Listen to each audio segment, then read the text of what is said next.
In the opening scene of Awakening the Light, we encounter a world that is no longer safe. The Nahil have arrived, bringing their seductive promises and shadowed chaos. With his papa away, Shay feels the burden of responsibility for his family's safety. That's when his ears prick at the soft scurrying of something that shouldn't be there. He wriggles out from under his heavy feather cocoon, a kind of giant sleeping bag, and crawls on his hands and knees through the darkness, keeping his profile low so that he won't wake anybody. As he turns into the barn, what he finds there will change his life forever. I'm going to read you an extract from the book now. Shay could see nothing. Their region of the Midladen was currently farthest from the gaze of Fassal, so the darkness was all-consuming. Shay considered his next move. Then he dug into his pocket for his most precious possession, a family heirloom. The tiny ball of light, encased in delicately crafted metal and glass, produced just enough glow to see the various lamps mounted on the barn walls. Shay twisted his fingers above the light and then shot it into the air. It whizzed around, igniting the lamps with a flameless glow and flooding the barn in illumination.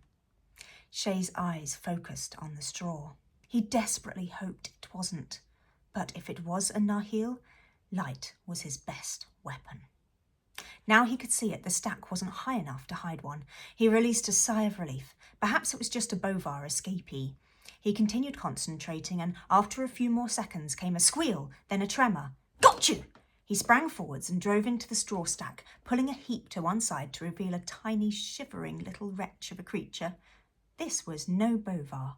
It was a young one, an enjailatte. "Please," she cried. "I just needed a warm place. Please don't hurt me." The enjailatte was thinner than a stick of elm tree, a tree that reaches so high into the sky you wonder how it doesn't topple over every time the wind blows. Her skin was the colour of elm bark too, though the chill pimples on her arms made it more dark grey than bronze. Her wrist bones and elbows protruded so far out of her teeny arms they looked like they belonged elsewhere. Crossed in front of her face, they provided meagre protection from the blows she anticipated. Shay knelt in front of her, his previous fervour sinking into his toes. Then he reached forwards and eased a wrist away. She resisted, yet her resistance was futile. It took little effort to move her. Shay knelt in front of her. "It's all right. I won't hurt you." Shay gently tucked a few dark brown curls behind the enjailatte's ears so he could see her. She glanced up, her chestnut-coloured eyes opening so wide they threatened to pop out. Tears flickered in the orange lamplight. "But everyone hurts me," Shay's airways constricted.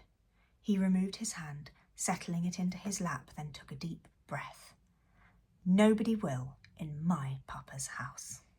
The Discovery's name is Callan, and she expects violence because that's all she's ever known. But Shay gives her the oat bar that he'd tucked into his own pocket for his midnight snack. Then he tucks her into his feather cocoon, and he sits shivering in the doorway, waiting until he's sure she feels safe enough to go to sleep. He could have sent her away or woken somebody else to deal with the problem.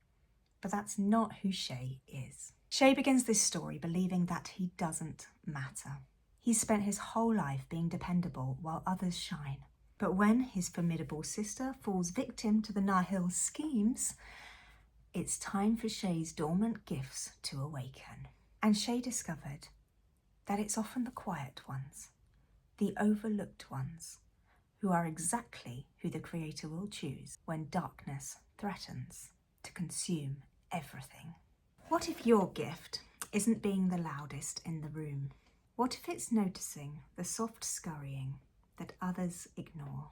What if it's staying gentle when the world expects violence? What if it's giving away your warmth and your midnight snack when somebody else needs it?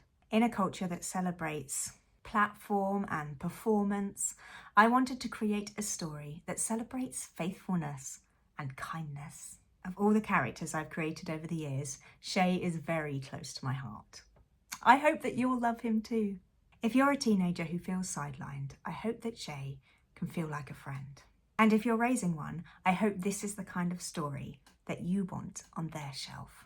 Subscribe and follow to get notification of my next video, why I saw this book, why there was a gap in the market for it, and what it means to write light into dark places. See you next time.